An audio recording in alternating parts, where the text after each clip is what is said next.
విలేకరుల సమావేశానికి వచ్చేసినటువంటి తెలుగుదేశం పార్టీ కుటుంబ సభ్యులకి అదేవిధంగా నాయకులందరికీ కూడా హృదయపూర్వక నమస్కారం తెలియజేసుకుంటున్నాను. ఈరోజు పొద్దున్నే వైఎస్ఆర్సీపీ పార్టీకి సంబంధించినటువంటి గురిగింజలన్నీ కూడా ఈరోజు మార్నింగ్ సమావేశం, ఒక పత్రికా విలేకరుల సమావేశం ఏర్పాటు చేసి ఇక్కడ మాట్లాడడం జరిగింది. అయితే ముందుగా ఈ వైఎస్ఆర్సీపీ పార్టీ అనేది కేవలం డైవర్ట్ పాలిటిక్స్ మీద మాత్రమే వాళ్ళ పార్టీని నడిపించడం జరుగుతుందని చెప్పని ఈరోజు కూడా మళ్ళీ స్పష్టంగా అర్థం చేసుకున్నారు. అభివృద్ధి, సంక్షేమం అనేది రెండు కళ్ళ సిద్ధాంతంతో తెలుగుదేశం పార్టీ పనిచేస్తుంది. అది ఓర్వలేనటువంటి పరిస్థితుల్లో గతంలో వాళ్ళ కులదేవత శ్రీరెడ్డి అని ఒక ఆవిడ, పోసాని కృష్ణమురళి అని ఒక అతను, లేకపోతే కత్తి మహేష్ ఈ మధ్యకాలంలో అక్కడ చనిపోయినటువంటి ఒక వ్యక్తి కావచ్చు, వాడెవడో బోర్లబడ్డ అనిల్ ఈరోజు జైల్లో ఉన్నాడు వాడు కావచ్చు, ఇట్లాంటి వాళ్ళని అడ్డం పెట్టుకునేటువంటి రాజకీయాలు చేస్తున్నటువంటి ఏకైక పార్టీ ఏదైనా ఉందంటే అది వైఎస్ఆర్సీపీ పార్టీ అవుతుంది. అయితే ముందుగా మీకు తెలియజేయాల్సినటువంటి విషయం ఒకటి ఉంది. ఈ వెన్నుపోటు అనేటువంటి కార్యక్రమం మీరు ఎప్పుడు పెట్టారు? నిన్న మా ఎమ్మెల్యే గారు ఎప్పుడు బుచ్చిరెడ్డిపాలెంలో ఏం మాట్లాడారు, మీ గురించి ఏం మాట్లాడారు?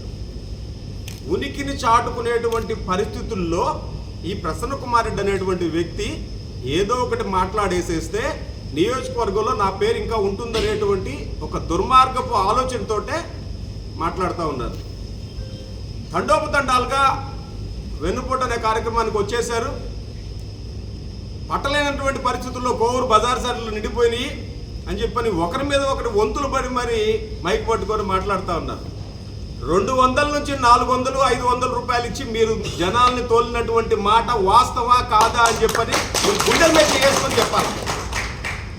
నా దగ్గర ప్రత్యక్షమైనటువంటి వీడియోలు కూడా చూపిస్తాను కావాలంటే. దానికి ఈ ప్రసన్న కుమార్ రెడ్డి పరిస్థితి సాక్షాత్తు గతంలో వైఎస్ఆర్సీపీ పార్టీలో ఎంపీ గారు, ఎమ్మెల్యే గారు ఉన్నప్పుడు 2 కాళ్ళకి సాష్టాంగ నమస్కారం చేసినటువంటి పరిస్థితులు మీ దగ్గర ఉండియా లేదా? వాళ్ళ దగ్గర నుంచి మీరు డబ్బులు దండుకొని తెచ్చుకున్నటువంటి పరిస్థితులు, అడుక్కుంటే డబ్బులు ఇచ్చినటువంటి పరిస్థితులు ఉన్నాయా లేదా? వాస్తవా కాదా? ఈ ప్రసన్న కుమార్ రెడ్డి చెప్పాలి. ఒక్కసారి ఈరోజు ఆయన చుట్టుపక్కల ఉండేటువంటి కొంతమంది 5 మండలాల్లో, కొడలూరు మండలంలో వీరి చలపతిరావు అనేటువంటి వ్యక్తినో, కోవూరు మండలంలో దొడ్డరెడ్డి నరేంద్రబాబు అనేటువంటి వ్యక్తినో, ఇందుకూరుపేట మండలంలో ఇంకొక వ్యక్తినో, ఇంకొక మండలంలో ఇంకొక వ్యక్తినో అడ్డం పెట్టుకొని 100 కోట్ల రూపాయలు నువ్వు సంపాదించినటువంటి మాట వాస్తవా కాదా?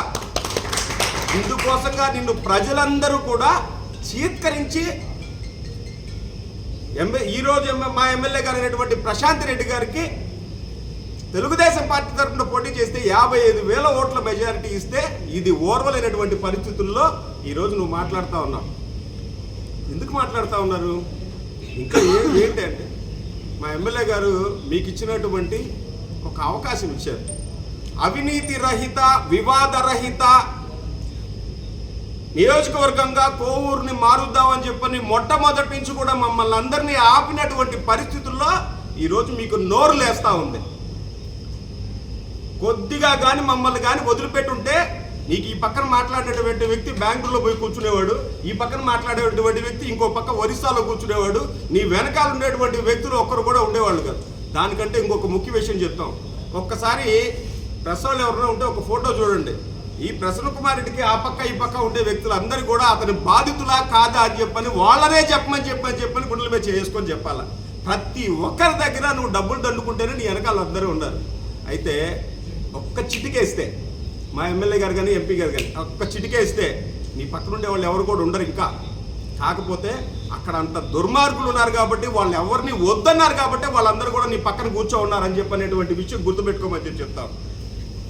నీకు మాట్లాడేటువంటి అర్హత ఎటువంటి పరిస్థితుల్లో, ప్రసన్న కుమార్ రెడ్డికి స్పష్టంగా చెప్తున్నాం, నీకు మాట్లాడేటువంటి మా ఎంపీ గారి గురించి, ఎమ్మెల్యే గారి గురించి మాట్లాడేటువంటి అర్హత నీకు ఎటువంటి పరిస్థితుల్లో లేదు. ఏ పార్టీలో ఉండేవు, ఏ పార్టీలోకి వచ్చావు? నువ్వు మాట్లాడుతున్నావా?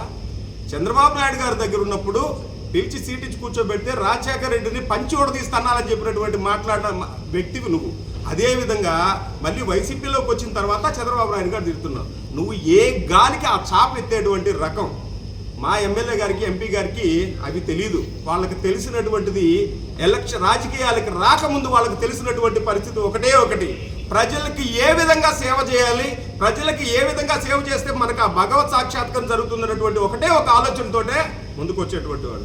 ఆ తర్వాత రాజకీయాల్లోకి వచ్చిన తర్వాత కూటమి ప్రభుత్వం ఈరోజు ఏర్పడిన తర్వాత చంద్రబాబు నాయుడు గారి ఆదేశాలు కావచ్చు, పవన్ కళ్యాణ్ గారి ఆదేశాలు కావచ్చు, పైన ఉండేటువంటి కేంద్ర ప్రభుత్వం సహకారంతో మన పేరు నిలబడాలి, ఈ పార్లమెంట్లో అభివృద్ధి ఏ విధంగా జరగాలి, మన నియోజకవర్గంలో ఏ విధంగా అభివృద్ధి జరగాలి అనేటువంటి ఒకే ఒక్క దృక్పథంతో వాళ్ళు ముందుకెళ్తుంటే పిచ్చి పిచ్చి మాటలన్నీ మాట్లాడుతూ ఉన్నారు. సహించాం ఇదొక్కటే మిమ్మల్ని గుర్తుపెట్టుకోమని చెప్పి హెచ్చరిస్తూ ఉన్నాం. ఎటువంటి పరిస్థితుల్లో నోరు జారే పరిస్థితి వస్తే ఎవరికైనా సరే నాలుకలు కోస్తామని చెప్పని హెచ్చరిస్తూ ఉన్నాం. ఎక్కడైనా సరే అదుపు తప్పి మాట్లాడిన పరిస్థితులు ఉంటే ఒక్కటే ఒక్క మాట మా ఎమ్మెల్యే గారు ఒక్కటే ఒక ఇన్స్ట్రక్షన్ గారు ఏదన్నా వచ్చిందంటే ఒక్కరు కూడా అక్కడ నిలబడేటువంటి పరిస్థితి కాదు. తెలుగుదేశం పార్టీ కార్యకర్తలకు అట్లాంటి ఉద్దేశం కానే కాదు. ప్రజలకి ఏ విధంగా సేవ చేయాలి, నిరంతరం ఏ విధంగా ఉపయోగపడాలి, గౌరవ శాసనసభ్యులు వేమిరెడ్డి ప్రశాంత్ రెడ్డి గారి సూచనల మేరకు సలహాల మేరకు మాత్రమే పనిచేస్తామని గట్టిగా చెప్తున్నాం. ప్రసన్న కుమార్ రెడ్డి రేపు పొద్దున ఏం మాట్లాడినా కానీ ఒళ్ళు దగ్గర పెట్టుకోమని హెచ్చరిస్తా ఉన్నాను.